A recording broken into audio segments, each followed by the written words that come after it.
jugé favorable. En ce cas, ce fut un monumentale erreur de calcul, car quand l'ultimatum britannique et français fut lancé, les États-Unis avaient déjà convoqué une réunion d'urgence du Conseil de sécurité de l'ONU et présenté une résolution condamnant l'attaque israélienne et exigeant que les Israéliens se retirent du territoire égyptien 29 octobre. Les correspondances du Times, du Reuters et d'autres journaux et agences rapportèrent par la suite qu'il avait vu des avions français et des officiers de l'air française en uniforme sur les terrains d'aviation israéliens pendant l'invasion et à la fête de la victoire donnée à Tel Aviv par l'armée de l'air israélienne où le commandement israélien, le général Moshe Dayan, était présent. Ces rapports concordèrent sur un point important. L'armée de l'air française était présente pour couvrir ou fournir un bouclier aérien à Tel Aviv si elle avait été attaquée par les forces aériennes égyptiennes. Reuters rapporte que les mêmes officiers de l'air français admirent avoir attaqué les chars égyptiens durant la bataille du Sinaï. En ce qui concerne les Français, par conséquent, le prétexte d'une descente sur le canal de Suez afin de séparer les belligérants se révéla faux. Les officiers et les avions français avaient été vus derrière les lignes israéliennes en Israël et au Sinaï durant les combats. Les correspondants au Time rapportent un engagement de la part de la France à faire de son mieux si la guerre éclatait entre Israël et l'Égypte pour empêcher toute action contre Israël selon les termes de la déclaration tripartite de 1950 et pour veiller à ce qu'Israël ait des armes appropriées pour combattre. La déclaration de 1950 engageait impartialement la France à opposer l'usage de la force ou la menace de la force dans cette région. Les trois gouvernements s'y découvraient que l'un de ces États se préparait à violer les frontières ou les lignes de démarcation de l'armistice, prendrait des mesures immédiates afin d'empêcher de telles invasions. Ainsi, le seul effet de l'attaque britannique et française fut que la réprobation mondiale fut transférée d'Israël et ses derniers. Les Britanniques et les Français, et à la date du 7 novembre, après une seconde résolution appelant Israël à se retirer, une majorité écrasante à l'Assemblée générale avait dûment déporté le poids de sa condamnation sur la Grande-Bretagne et la France. Israël apparaissait alors à la troisième place parmi les partis auxquels on avait demandé de se retirer. À ce moment-là, le fiasco militaire était aussi clair que le fiasco politique. Les oreilles anglaises avaient dû écouter pendant presque 5 jours les nouvelles des bombardements britanniques des Égyptiens. Le canal du Suez était bloqué par des navires engloutis. Le président Nasser était plus populaire dans le monde arabe qu'il ne l'avait jamais été, et le gouvernement britannique reculait progressivement, passant d'aucun retrait à un retrait conditionnel pour en arriver à un retrait inconditionnel. Le président Eisenhower et son administration utilisèrent au mieux les événements. Ce qui se profilait était de toute évidence connu de Washington, comme l'attaque de Pearl Harbor avait été connue à l'avance. On avait dit aux résidents américains de quitter la zone de danger quelques jours avant l'attaque, et dans les 2 jours qui la précédèrent, le président Eisenhower mit en garde 2 fois Ben Gurion, une fois en des termes urgents et ensuite en des termes graves. La seule réponse qu'il reçut fut un message radio qui lui fut délivré durant un voyage en avion de Floride jusqu'en Virginie, lui disant que Ben Gurion avait lancé l'attaque. Toutefois, le gouvernement britannique n'informa pas officiellement le président ou même les gouvernements des dominions de son intention, et M. Eisenhower put présenter à son peuple un visage empreint d'une souffrance patiente. Quand il apparut à la télévision en prononçant ces paroles, ouvrez les guillemets, nous croyons l'attaque a été faite par erreur, car nous n'acceptons pas l'utilisation de la force comme moyen sage et approprié pour le règlement des conflits internationaux. Ce fut une déclaration irréprochable dans un climat de culpabilité. L'approvisionnement insisté par les Américains d'armes françaises, britanniques et canadiennes à Israël pendant tout l'été. Si le gouvernement britannique comptait sur la pression sioniste à Washington, elle fut déçue cette fois-là. Il y a toujours une marge d'erreur dans ces affaires, et M. Eisenhower était assuré d'être élu. En tous les cas, l'opportunité de transférer sa colère sur la Grande-Bretagne lui épargna le besoin de l'apaiser plus encore sur Israël, qui, dans cette affaire, avait obtenu ce qu'elle voulait. À partir de ce moment-là, Suivant l'exemple montré par le président américain, le poids de la condamnation fut transféré par étapes d'Israël à Israël, la Grande-Bretagne et la France, puis à la Grande-Bretagne et la France, et en dernière étape, la Grande-Bretagne, rappelant ainsi la transformation effectuée auparavant dans le cas de la persécution des hommes par Hitler, qui commença par la persécution des opposants politiques, puis devint la persécution des opposants politiques et des juifs, et ensuite des juifs et des opposants politiques, et enfin, il resterait que des juifs. Un commentaire officiel caractéristique de cette période fut émis par Madame Eleanor Roosevelt, qui était généralement acceptée en Amérique comme la voix de son mari, le feu président. Elle dit lors d'une conférence de presse 3 jours avant les élections présidentielles, elle faisait campagne pour le candidat démocrate. Je ne considère pas qu'Israël soit un agresseur. Elle a agi en légitime défense. Je crois que la Grande-Bretagne et la France sont techniquement coupables d'agression. New York Times, 4 novembre 1956. Avoir des paroles dures envers l'Angleterre, qui plus est, était populaire en Amérique depuis la Boston Tea Party, peut-on imaginer que le gouvernement britannique ne réalisa pas cela? L'acte britannique semble s'expliquer uniquement dans le contexte de l'entière illusion sioniste, si tant est la chose devait se faire. Le seul espoir reposait sur une opération rapide et extrêmement efficace qui aurait fait gagner la possession d'un canal intact et aurait confronté le monde a quelque chose d'accompli. L'entreprise britannique fut lente dès le départ et très vite montra tous ces signes de doute après le fiasco du Time 16 novembre. Rapporta depuis la base britannique à Chypre. La décision du gouvernement britannique d'intervenir en Égypte a été prise sans l'avis de pratiquement tous ses hauts représentants diplomatiques dans la région. Elle était maintenue malgré les avertissements de la plupart d'entre eux à propos des conséquences probables sur l'avenir des relations britanniques avec les nations arabes, quand les détails de l'ultimatum britannique lancé au Caire et la décision d'intervenir militairement contre l'Égypte ont été connus pour la première fois dans les ambassades et les légations britanniques et des pays arabes. Les réactions chez presque chacun d'entre elles sont allées de franche incrédulité et des discussions de potentialité que cela soit un désastre. Beaucoup sont devenus incrédules ou atterrés quand la forme de cette action directe a semblé associer la politique britannique à celle d'Israël et de la France. Ce passage me rappelle de façon frappante le sentiment dont je fus le témoin dans les ambassades et la légation britannique de toute l'Europe à l'époque de Munich. Voilà pour la décision politique. Ensuite venait son exécution militaire, le Time 17 novembre. Rapporta que parmi les commandements militaires à Chypre, il y avait un sentiment quasi unanime que si cela se faisait, il vaudrait mieux le faire vite. L'incapacité à leur permettre de déterminer le travail à produire un sentiment de frustration et de confusion parmi de nombreux officiers supérieurs ici, tout comme parmi nombre de leurs subalternes. L'éminent écrivain militaire américain Anson Baldwin, examinant par la suite à confusée invasion qu'il allait probablement devenir une étude de cas célèbre au sein des collèges d'état-major militaires du monde entier, dit que sous la direction confuse de Londres, les multiples objectifs politiques, psychologiques et militaires devinrent inextricablement confondus. Le résultat fut qu'il n'y avait aucun but défini, ou en tout cas aucun objectif que la puissance militaire put accomplir, étant donné les limitations qui y avait été imposé.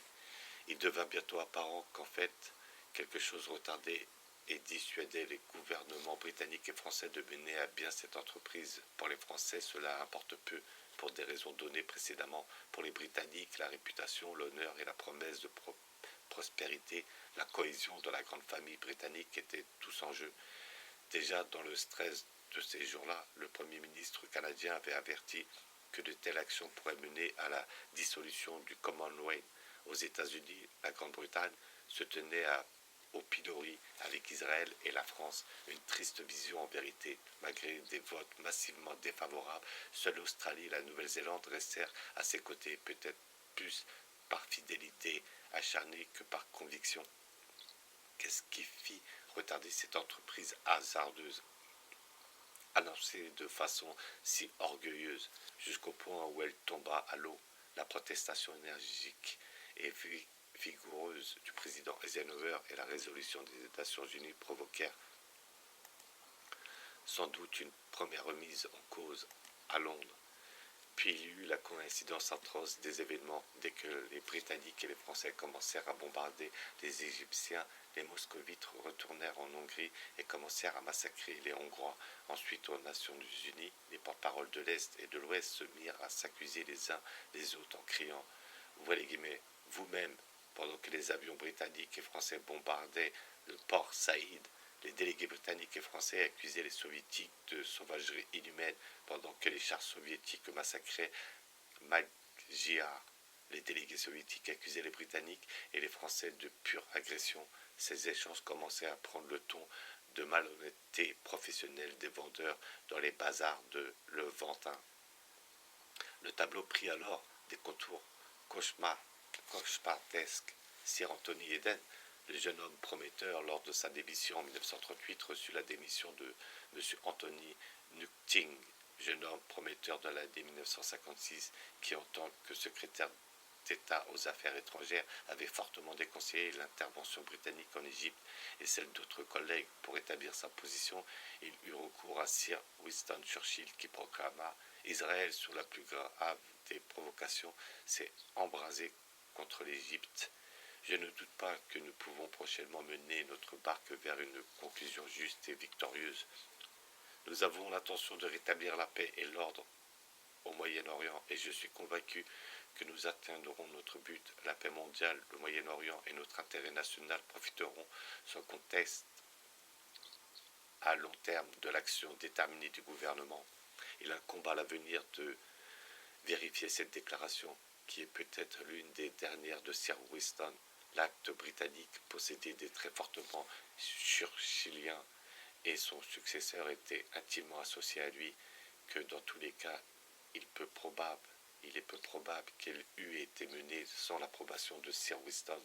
Au même moment, le vétéran publia le second volume de son Histoire des peuples de langue anglaise et le New York Times commenta « Ouvrez les guillemets, l'auteur est fier du fait que sa petite île, le petit royaume en mer du Nord, bien que ne comptant qu'au début de ce volume que 3 millions d'habitants, ait civilisé 3 continents et éduqué la moitié du monde.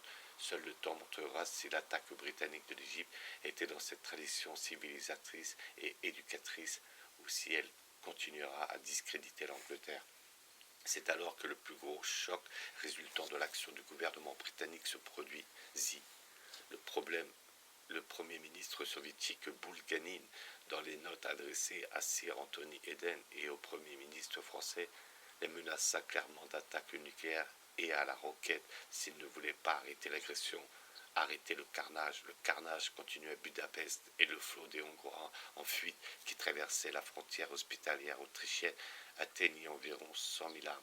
À Budapest, un des hommes de Béla Kun de 1919, Ferenc Munich, devient l'homme clé de Moscou, succédant à Rákosi et Géraud, et commença la nouvelle terreur qui puisait. M.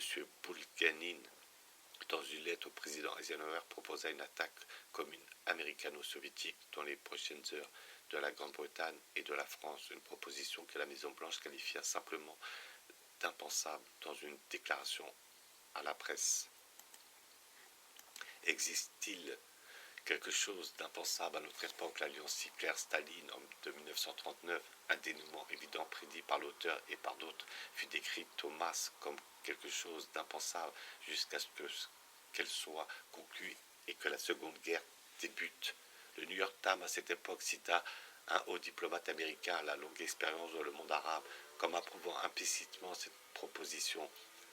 Notre rejet de l'offre russe comme l'impensable, sans proposer d'y réfléchir dans le cadre des Nations Unies, est interprété ici. Il se trouvait en Jordanie comme signifiant que malgré tout ce que nous pourrons dire, nous nous rangerons toujours du côté de l'Occident et d'Israël dans les moments cruciaux. Nul doute que la proposition d'attaque nucléaire commune américano-soviétique envers l'Angleterre était impensable à cette époque, mais en réalité les deux pays agirent ensemble contre l'Angleterre de manière différente, qui se combinèrent pour générer une pression énorme des deux côtés. Sir Anthony Eden s'était engagé sur des rapides torrentiels dans un fragile canoë, et il n'y a qu'en Amérique un instinct matricide, constant et latent envers l'Europe en général et l'Angleterre en particulier. On ne peut l'expliquer, mais on doit toujours le prendre en compte. Instinct qui est plus facilement actif par l'accusation de la colonialisme. Le fait que l'Amérique soit la plus grande puissance coloniale au monde, car je ne vois aucune différence valable entre l'expansion outre-mer et l'expansion outre-terre, n'y change rien.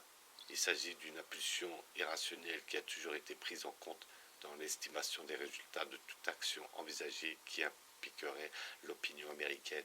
Cependant, l'opinion de nos jours est un produit manufacturé et peut être généré sous n'importe quelle forme voulue.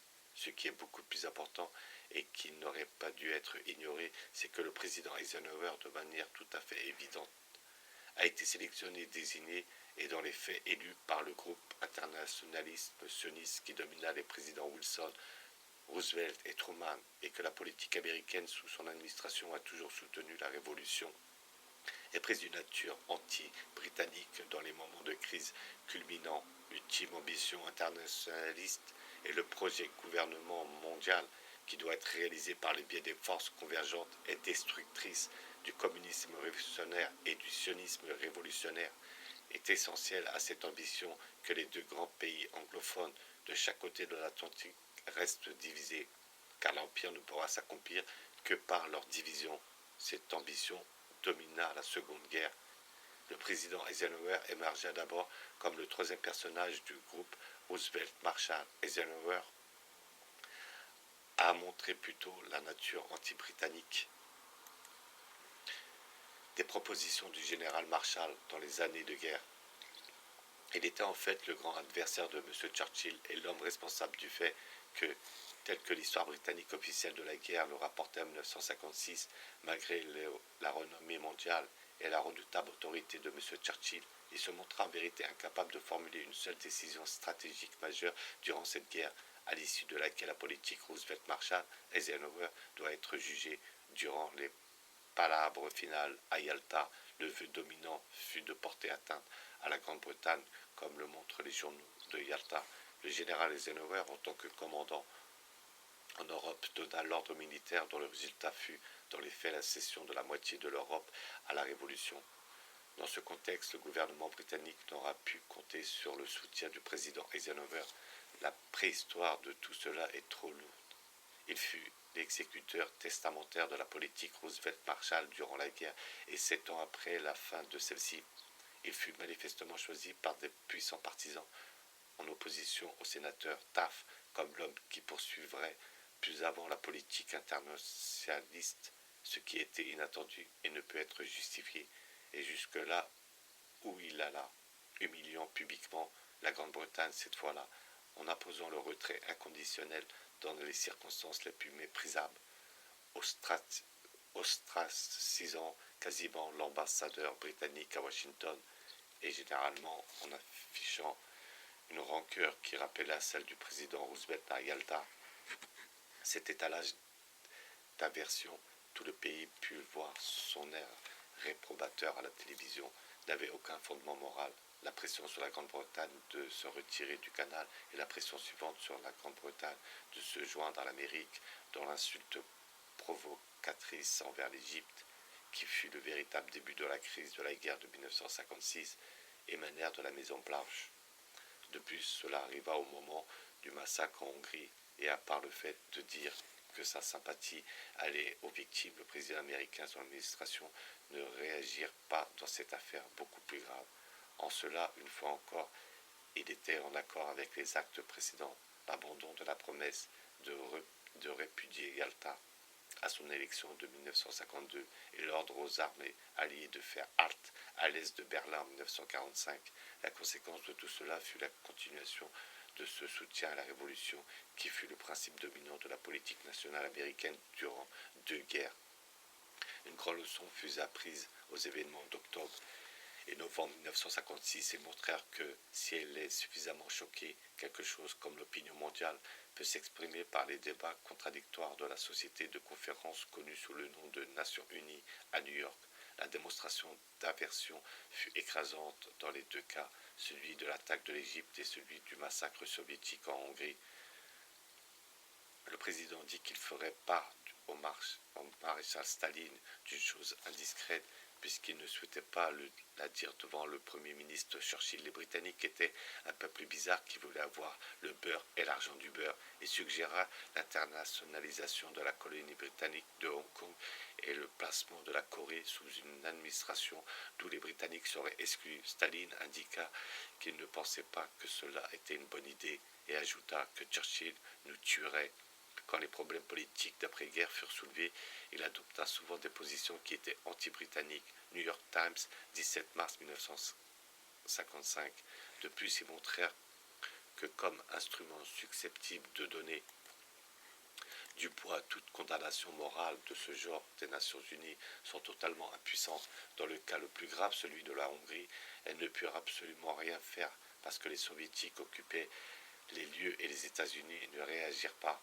Dans l'autre cas, celui de l'Égypte, un résultat immédiat ne fut produit que par ces deux pays, les États-Unis et l'URSS, s'unirent contre la Grande-Bretagne, l'un avec des quasi-mesures de guerre, le refus de fournir de pétrole, et l'autre directement avec des menaces de guerre. En fait, le retrait britannique de Suez s'effectua avec la collaboration américaine, soviétique, en tant qu'internationalistes seront en mesure de contrôler la machine à élection. Et à l'élection américaine, un grand danger continuera à peser sur le monde, et le pacte Eisenhower-Bulganin n'est pas en soi plus impensable dans les circonstances de ce siècle que ne le fut le pacte Hitler-Staline en 1939. En tous les cas, l'intention déclarée écraser le communisme est la même dans les deux cas.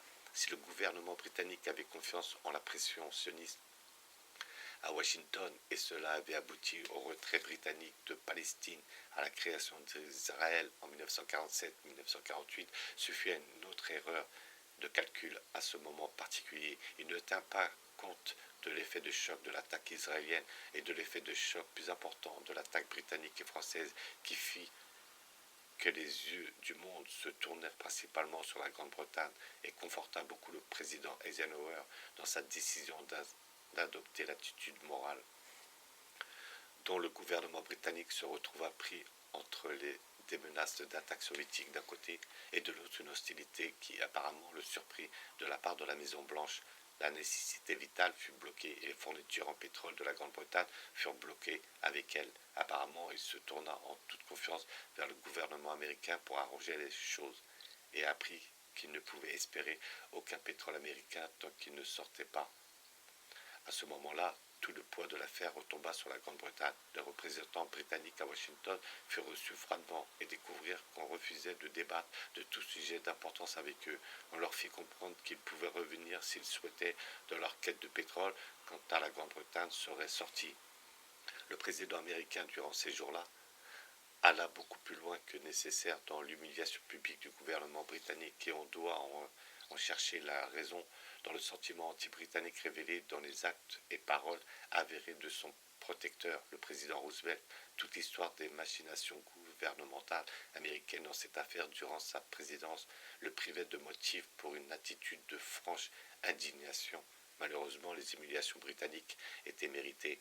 L'attaque de l'Égypte fut désastreuse sur tous les points majeurs, dans son apparence évidente de complicité avec Israël, dans son exécution au moment exact de faire de la défaite soviétique en Hongrie et dans son indécision et son inefficacité une fois débuté. Sir Anthony Eden, miné par la pression et politiquement ruiné, se retira en Jamaïque pour récupérer le retrait inconditionnel des Britanniques et des Français, nom de l'agresseur originel Israël. Commença. Une force internationale rassemblée à la hâte par les Nations Unies apparut sur le canal de Suez et attendit là, se demandant ce qu'elle était censée faire. La popularité du président Nasser monta en flèche. Dans le monde arabe, le canal resta bloqué. L'Égypte déclara qu'elle ne céderait pas un pouce de territoire égyptien Israël commence à se plaindre de l'antisémitisme en Égypte 3 semaines après l'attaque de Khrouchtchev. Le leader communiste soviétique en état d'ébriété se moqua des ambassadeurs britanniques et français lors d'une réception à l'ambassade polonaise à Moscou. Vous dites que nous voulons la guerre, mais vous êtes mis maintenant dans une situation que je qualifierais de stupide. Vous avez donné une leçon en Égypte qui pourrait le contredire. Une semaine plus tard, le New York Times jaugea la balance. Ouvrez les guillemets, la Grande-Bretagne et la France ont misé et semble être en train de perdre de façon désastreuse. Jusque-là, Israël est sorti de la crise dans une position relativement meilleure. 25 novembre. La même édition rapportait en détail les remarques d'un membre du Parlement israélien, un certain Michael Azani. M. Azani a expliqué sa théorie selon laquelle l'échec de la Grande-Bretagne et de la France à conclure leur objectif concernant le canal de Suez était une chance pour Israël. Les Israéliens se sentent moins isolés aujourd'hui qu'avant leur percée du 29 octobre au Sinaï, qui leur a aliéné leurs amis et a hérissé leurs ennemis partout dans le monde. Les Israéliens se sont délectés de leur nouvelle amitié avec la France, qui a fourni les outils qui ont permis à leur force armée de battre l'Égypte à pleine couture. Il y a quelques semaines, les Israéliens ont eu peur quand ils ont craint d'avoir amené le monde au bord d'une guerre thermonucléaire. La panique initiale s'est dissipée. Les menaces sont vues comme des tactiques dans une guerre de nerfs. Certains membres de la Knesset ont dit qu'Israël aussi pouvait jouer à ce jeu. Alors ils demandent pourquoi Israël n'explorerait pas sa capacité actuelle à embêter le monde pour inciter la grande puissance à pousser l'Égypte et les autres Arabes à négocier la paix. Cette phrase montre peut-être au lecteur le peu d'espoir de répit qu'aura le monde tant que l'aventure sioniste ne sera pas liquidée. Le fiasco est le sort inévitable de tous ceux qui s'associent avec elle, parce que sa propre fin inévitable sera un fiasco, mais le poids de chaque désastre doit retomber et retombera toujours sur ses associés, sur les auteurs originels de cette folle ambition. Aujourd'hui, elle affecte toutes les relations sensées entre les nations contrariant celles qui n'ont aucun motif de discorde, en fourvoyant certaines dans les entreprises qui ne peuvent en aucun cas leur apporter quelque chose de positif et suscitant des menaces de guerre mondiale chez d'autres, dans le cas de l'Angleterre qui par ses actes fut réimpliqué dans le marasme de M. Ernest Bevin l'avait extirpé en 1947-1948, les pénalités furent si lourdes que si le processus entier de l'implication dans le sionisme était comparé à 13 marches jusqu'à la potence, on pourrait dire qu'on était à la 12e. La seule chose qui pouvait arriver de pire à l'Angleterre à cause de cela était la calamité suprême. Déjà à cette occasion, l'avertissement à propos de la désintégration du Commonwealth fut entendu du plus haut lieu en dehors de l'île britannique elle-même. Elle à aucune autre occasion cela avait-il été, ne serait-ce qu'un vague péril. L'Angleterre fut mise sur le banc des accusés aux côtés d'Israël et la France face au monde et réprimandée comme un gredin. Elle découvrit soudain les menaces alarmantes s'élevant de tous côtés. Aucun objectif annoncé n'était atteint. Ses forces armées ne furent même pas autorisées à accomplir ne serait-ce qu'une tâche rebutante. Rien ne restait que la honte à la fin des impôts. Plus lourd, des privations et des épreuves s'abattirent sur le pays comme le pays a payé. C'était en vérité un tribut de pulsation. Une chose est claire, dans tout cela, rien de tout cela n'aurait pu se produire sans l'État fondé en 1948, l'État sioniste, satanique. Si une guerre générale avait eu lieu, elle aurait été débutée par Israël. Si elle devait encore survenir à cause de cette affaire, et c'est toujours une possibilité ouverte au moment où je détermine ce livre, elle devrait être débutée par Israël. Pour ma part, si j'avais pu me persuader que l'attaque britannique de l'Égypte fut réellement motivée par l'inquiétude concernant les intérêts britanniques, je l'aurais accepté, persuadé que le gouvernement britannique savait des choses que j'ignorais, qui, d'une manière ou d'une autre, justifiaient ce qui semblait, selon toute apparence extérieure, indéfendable et voué à l'échec. Je ne peux me persuader de telles choses. Ce n'était que le dernier faux pas dans la tragédie d'erreur qui commença avec l'engagement britannique originel envers le sionisme en 1903. J'ai retracé toutes ces erreurs dans ce livre. Je pense que cela est clairement implicite d'après ce qu'on entendit sur les bancs du gouvernement à la Chambre des communes à l'issue du fiasco. Sir Anthony Eden étant en Jamaïque, la tâche de justification échoua et ses collègues, et l'un d'eux, M. Anthony Hyde, le ministre de la Défense, ne fit aucunement reposer la justification sur un intérêt britannique, mais sur l'affirmation d'avoir évité une Israël paralysée, un Tel Aviv bombardé et un monde arabe uni. Une fois encore, je n'ai pas le texte, je cite de New York Times. Je considère que les politiciens doivent être en accord avec ce que le monde comprend d'après leurs propos. Or, le corollaire de ce qu'ils affirment avait accompli et un monde arabe désuni, un port de Saïd bombardé et une Égypte endommagée. Parmi ces trois choses, une seule était accomplie, le bombardement. Les autres n'ont pas été réalisés. Quel intérêt britannique peut-il être servi en désunissant le monde arabe et en paralysant l'Égypte? Quelle Angleterre aurait-il soutenu cette occasion si elle lui avait été posée en ces termes avant d'être entreprise? Quand l'argument de soutien à l'accomplissement des aspirations sionistes fut-il jamais exposé à l'électeur britannique en ces termes-là?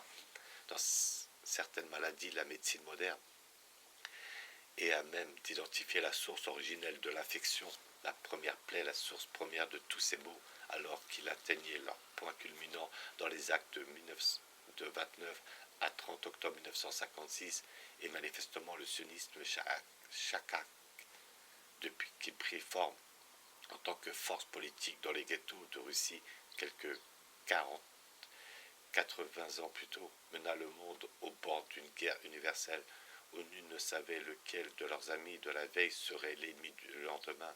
C'est vraiment de la duperie des nations à son maximum. Le temps pourra-t-il distiller quelque chose de positif de tout cela? Manifestement, il le peut, il le fera. Il n'y a que pour les contemporains que l'agitation gratuite dans laquelle nous vivons est rageante.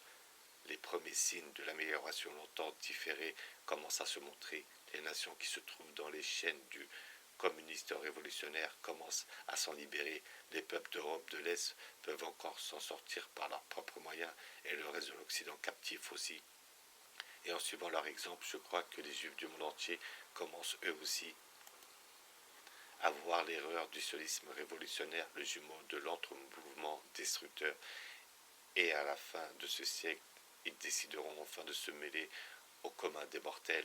Les événements d'octobre et novembre 1956 eux-mêmes ont fourni un chapitre de conclusion pertinent à ce livre. Je crois qu'ils ont également ajouté une preuve convaincante à son argumentation.